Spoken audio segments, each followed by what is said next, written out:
Students, welcome to my YouTube channel Math Scope classes. मैं आशा करता हूं कि आप सभी लोग बहुत ही अच्छे होंगे और अपनी पढ़ाई भी बहुत अच्छे से कर रहे होंगे। तो इसी के साथ ही हम स्टार्ट करते हैं आज की क्लास। तो हम लोग पढ़ रहे थे एनसीईआरटी क्लास 10th के मैथ के चैप्टर नंबर 6, जिसको हम लोग कहते हैं ट्रायंगल्स या हिंदी में इसको कहते हैं त्रिभुज। इसके पहले वाले वीडियो लेक्चर में हमने एक्सरसाइज 6.5 के क्वेश्चन नंबर 3 तक किया था। तो आज हम लोग क्वेश्चन नंबर 4 को करने वाले हैं। तो आइए देखते हैं हमारा क्वेश्चन क्या कहता है। तो क्वेश्चन नंबर 4 हमें ये दिया गया है कि ABC एक समद्विबाहु त्रिभुज है। ABC एक समद्विबाहु त्रिभुज है। तो ABC एक समद्विबाहु त्रिभुज है, इसका मतलब ये है कि एक ऐसा त्रिभुज जिसकी दो भुजाएं क्या हो, बराबर हो और एक भुजा अलग हो, तो ऐसा त्रिभुज हमारा एक समद्विबाहु त्रिभुज कहलाता है। फिर लिखा है जिसका कोण C क्या होना चाहिए, समकोण होना चाहिए। समकोण का मतलब है कि कोण C हमारा क्या होना चाहिए, 90 डिग्री होना चाहिए। फिर सिद्ध करो कि AB² बराबर 2AC² होना चाहिए। तो हम पहले करते क्या है, हम एक चित्र बना लेते हैं। तो हमें दिया गया है कि ABC एक समद्विबाहु त्रिभुज है। तो हमने एक समद्विबाहु त्रिभुज बना लिया। ये हमने एक त्रिभुज बना लिया समद्विबाहु ABC। तो इसमें लिखा है कि जिसका कोण C क्या है, समकोण है, मतलब जिसका कोण C क्या है, 90 है। मतलब जो कोण C है 90 है। अगर ये 90 हो गया तो ये हमारा त्रिभुज कौन सा हो गया, ये एक समकोण त्रिभुज हो गया। ठीक है। अब देखो हमें जो चीज प्रूव करना है उसको देखते हैं। हमें प्रूव करना है कि AB² बराबर होना चाहिए 2AC² के। मतलब ये कह रहा है कि AB² मतलब ये भुजा हमारी कर्ण कहलाती है। तो मतलब कर्ण का स्क्वायर किस में आता है, हमने पाइथागोरस प्रमेय पढ़ी है। तो पाइथागोरस प्रमेय ये कहती है कि कर्ण का स्क्वायर शेष दो भुजाओं के वर्गों के योग के बराबर होता है। मतलब कर्ण का स्क्वायर लंब स्क्वायर प्लस आधार स्क्वायर के बराबर होता है। मतलब हम इस त्रिभुज में पाइथागोरस प्रमेय लगा सकते हैं, क्योंकि जो हमें चीज प्रूव करनी है उससे हमें पता चल रहा है कि ये लिखा है कर्ण का स्क्वायर, मतलब AB का स्क्वायर लिखा है। तो इससे हमें पता चल रहा है कि हम यहाँ पे पाइथागोरस प्रमेय का यूज कर सकते हैं। ठीक है। अब देखो लिखा है कि ABC एक समद्विबाहु त्रिभुज है, मतलब इसमें से कोई दो भुजाएं क्या होंगी, आपस में बराबर होंगी। तो AC बराबर BC हो सकती है, लेकिन कहो AC AB के बराबर होगी, ऐसा नहीं हो सकता है। क्यों नहीं हो सकता है, क्योंकि AB भुजा जो होती है वो हमारी कर्ण होती है, और कर्ण जो होती है वो सबसे बड़ी भुजा होती है। तो कर्ण की जो लेंथ होती है वो सबसे ज्यादा होती है, इसलिए AB भुजा कभी भी AC और BC के बराबर नहीं हो सकती। इसलिए जब भी एक समद्विबाहु त्रिभुज की बात करें और जिसका कोण C क्या कह दे, मतलब कोई भी कह दे कि कोण B या कोण C क्या है, मतलब समकोण है, तो हमें जो है लंब और आधार को बराबर दिखा देंगे, लेकिन कर्ण को बराबर नहीं दिखाएंगे। तो हम AC बराबर BC को ले लेंगे, और AC बराबर BC को लेकर के इस त्रिभुज में हम लोग एक पाइथागोरस प्रमेय लगा देंगे। तो हमें जो चीज प्रूव करना है वो हमें मिल जाएगा। तो पहले जो हमें क्वेश्चन में दिया है उसको हम लोग लिख लेते हैं। तो दिया है कि ABC एक समद्विबाहु त्रिभुज है, एक समद्विबाहु त्रिभुज है। तो हमने क्वेश्चन से लिख लिया कि ABC एक समद्विबाहु त्रिभुज है जिसका कोण C क्या है, समकोण है, मतलब कोण C क्या है, 90 डिग्री है। ठीक है। फिर देखो कह रहा है कि ABC एक समद्विबाहु त्रिभुज है, तो इसका मतलब है कि AC भुजा BC के बराबर होगी। तो हम ले लेते हैं कि AC भुजा BC के बराबर है, क्योंकि ये एक समद्विबाहु त्रिभुज है तो AC भुजा BC के बराबर होगी। अब हम लोग इस त्रिभुज ABC में पाइथागोरस प्रमेय का यूज करते हैं। तो अब त्रिभुज ABC में पाइथागोरस प्रमेय से पाइथागोरस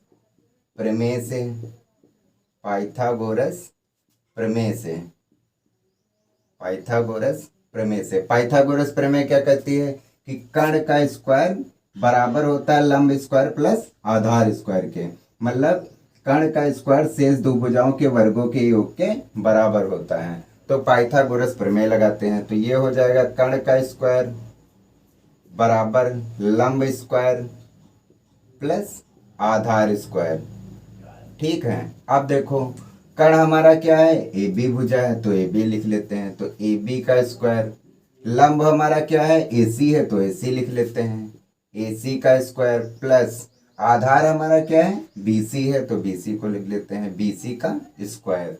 अब देखो ए बी स्क्वायर बराबर ए सी स्क्वायर प्लस, अब देखो एस बी सी की जगह हम लोग ए सी लिख सकते हैं, इसको मान लेते हैं समीकरण नंबर 1। तो बी सी की जगह हम लोग ए सी लिख देते हैं, तो ए सी का स्क्वायर समीकरण नंबर 1 से। तो समीकरण नंबर 1 से हमने बी सी की जगह ए सी को लिख दिया। अब देखो ए बी स्क्वायर बराबर ए सी स्क्वायर में ए सी स्क्वायर जोड़ोगे, मतलब एक ए सी स्क्वायर था उसमें हमने एक और ए सी स्क्वायर जोड़ दिया तो कितना हो गया, 2ac स्क्वायर हो गया। तो यही हमें प्रूव करना था। तो ये आपका क्वेश्चन नंबर 4 कंप्लीट हो गया। तो हमें जो चाहिए था वो हमें मिला ए बी स्क्वायर बराबर 2ac स्क्वायर। तो ये आपका क्वेश्चन नंबर 4 कंप्लीट हो गया। अगर आप इसका स्क्रीनशॉट लेना चाहते हैं तो ले लीजिए, फिर हम क्वेश्चन नंबर 5 करते हैं। तो क्वेश्चन नंबर 5 हमें दिया है कि त्रिभुज ए बी सी क्या है, एक समद्विबाहु त्रिभुज है। मतलब समद्विबाहु त्रिभुज है तो इसका मतलब क्या है, इसकी दो भुजाएं क्या होंगी, बराबर होंगी, जो कि हमें क्वेश्चन में पहले से दिया है कि जिसमें ए सी बराबर है बी सी के। यदि ए बी स्क्वायर बराबर है 2ac स्क्वायर के तो सिद्ध करो कि ए बी सी एक समकोण त्रिभुज है। तो हमने इससे पहले क्वेश्चन नंबर 4 को किया था, तो उसमें हमने देखा था कि हमें ए बी सी एक समकोण त्रिभुज दिया था और हमें ए बी स्क्वायर बराबर 2ac स्क्वायर सिद्ध करना था। तो इसमें हमें उसका क्या दिया है, उल्टा दिया है। मतलब हमें ए बी स्क्वायर बराबर 2ac स्क्वायर दिया है और हमें सिद्ध करना है कि ए बी सी क्या है, एक समकोण त्रिभुज है। तो पहले हम करेंगे क्या कि इसके माध्यम से हम लोग चित्र बना लेते हैं। तो हम चित्र बना लेते हैं कि त्रिभुज ए बी सी क्या है, एक समद्विबाहु त्रिभुज है। तो हमने एक चित्र बना लिया कि ए बी सी क्या है, एक समद्विबाहु त्रिभुज है। ए बी सी एक समद्विबाहु त्रिभुज है। समद्विबाहु त्रिभुज है इसका मतलब क्या है कि ए सी बराबर है बी सी के, मतलब ए सी भुजा बी सी के बराबर है। और हमें साथ में दिया है कि ए बी स्क्वायर बराबर होना चाहिए 2ac स्क्वायर के, ये हमें दिया है।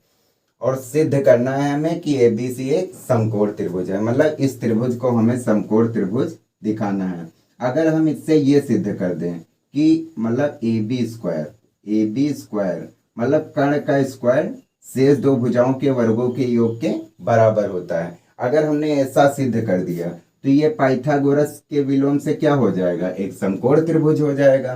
तो हम कोशिश करते हैं कि हम ऐसा दिखा दें कि ए बी स्क्वायर बराबर A C square plus B C square, मतलब कर्ण का स्क्वायर बराबर हो जाएगा लंब स्क्वायर प्लस आधार स्क्वायर। अगर हमने ऐसा दिखा दिया तो जो ये त्रिभुज होगा ये समकोण त्रिभुज कहलाएगा। तो हम ऐसा करने की कोशिश करते हैं। तो पहले हमें जो क्वेश्चन में दिया है उसको लिख लेते हैं। हमें क्वेश्चन में दिया है कि त्रिभुज ए बी सी एक समद्विबाहु त्रिभुज है। त्रिभुज ए बी सी एक समद्विबाहु त्रिभुज है, समद्विबाहु त्रिभुज है, ठीक है। और हमें दिया है कि ए सी बराबर है बी सी के तथा ए सी बराबर है बी सी के। और हमें दिया है कि ए बी स्क्वायर बराबर 2ac स्क्वायर, और हमें दिया है कि ए बी स्क्वायर बराबर 2ac स्क्वायर दिया है, ठीक है। अब देखो 2ac स्क्वायर लिखा है, इसको हम ऐसे लिख सकते हैं ac square plus ac square. मतलब अगर ac स्क्वायर में ac स्क्वायर जोड़ दिया जाए तो 2ac स्क्वायर बनेगा। तो हमने 2ac स्क्वायर को ac square plus ac square लिख दिया। अब देखो अगर यहाँ पे हमें दिया है पहले से कि AC बराबर है BC से, तो इसको हम क्वेश्चन नंबर 1 मान लेते हैं। तो AC की जगह पे हम लोग BC लिख सकते हैं, तो ये हो जाएगा AC स्क्वायर बराबर प्लस BC स्क्वायर। तो हमने AC की जगह पे BC को रख दिया, तो ये हो गया AC square plus BC square. तो AB स्क्वायर बराबर हमारा आ गया AC square plus BC square. तो हमने जो कहा था कि जो चीज़ हमें निकालना है कि मतलब कर्ण का स्क्वायर शेष दो भुजाओं के वर्गों के योग के बराबर आ जाए, तो हम पाइथागोरस के विलोम से कह सकते हैं कि ये दिया गया जो हमने त्रिभुज बनाया है ये क्या है, एक समकोण त्रिभुज है। तो यहाँ पे ए बी दिया गया है, ए बी हमारा क्या है, ये कर्ण है, हमारा कर्ण का स्क्वायर। AC हमारा क्या है, लंब है, लंब का स्क्वायर, और BC क्या है हमारा, आधार है, आधार का स्क्वायर। तो मतलब ये बिल्कुल पाइथागोरस के तरीके से आ गया, मतलब पाइथागोरस का उल्टा आ गया। तो हम पाइथागोरस के विलोम से कह सकते हैं कि ABC जो त्रिभुज है वो एक समकोण त्रिभुज है, क्योंकि हमने जो प्रूव किया है AB स्क्वायर बराबर AC square plus BC square. तो ये मतलब कर्ण का स्क्वायर शेष दो भुजाओं के वर्गों के योग के बराबर है। अगर ऐसा है तो हम पाइथागोरस के विलोम से कह सकते हैं कि ABC क्या है, एक समकोण त्रिभुज है। तो पाइथागोरस के विलोम से, पाइथागोरस के विलोम से त्रिभुज ABC एक समकोण त्रिभुज है, त्रिभुज ABC एक समकोण त्रिभुज है। तो यही हमें सिद्ध करना था। तो ये आपका क्वेश्चन नंबर 5 कंप्लीट हो गया। हमने इसमें ज़्यादा कुछ नहीं किया है, हमें सिर्फ दिया था कि त्रिभुज ABC एक समद्विबाहु त्रिभुज है। तो हमने एक समद्विबाहु त्रिभुज बना लिया था जिसमें हमें पहले से दिया था कि AC बराबर है BC की। तो AC भुजा BC के बराबर हमने ले ली, जो हमें क्वेश्चन में पहले से दी थी। और हमें दिया था कि AB स्क्वायर बराबर है 2AC स्क्वायर के। तो AB स्क्वायर बराबर 2AC स्क्वायर दिया था, तो हमने 2AC स्क्वायर को लिख सकते हैं AC square plus AC square. तो हमने समीकरण नंबर 1 से AC स्क्वायर मतलब AC की जगह पे हमने BC लिख दिया, समीकरण नंबर 1 से। तो AC की जगह हमने BC लिख दिया। तो हमें मिल गया कि कर्ण का स्क्वायर बराबर है लंब स्क्वायर प्लस आधार स्क्वायर के, मतलब ये तो पाइथागोरस प्रमेय मिल गई। तो पाइथागोरस के विलोम से हम कह सकते हैं कि त्रिभुज ABC क्या है, एक समकोण त्रिभुज है। तो ये हमारा क्वेश्चन नंबर 5 कंप्लीट हो गया। अगर आप इसका स्क्रीनशॉट लेना चाहते हैं तो ले सकते हैं। तो आज के लिए इतना ही, फिर मिलेंगे हम लोग नेक्स्ट वीडियो में एक अगले क्वेश्चन के साथ। अगर आपको ये वीडियो अच्छा लगता है तो हमारे चैनल को सब्सक्राइब करें, लाइक करें, शेयर करें। और आपको किसी प्रकार की कोई प्रॉब्लम आती है तो हमें कमेंट बॉक्स पर लिखकर अवश्य बताएंगे। फिर मिलेंगे नेक्स्ट वीडियो में एक अगले क्वेश्चन के साथ। तब तक के लिए जय हिंद, जय भारत।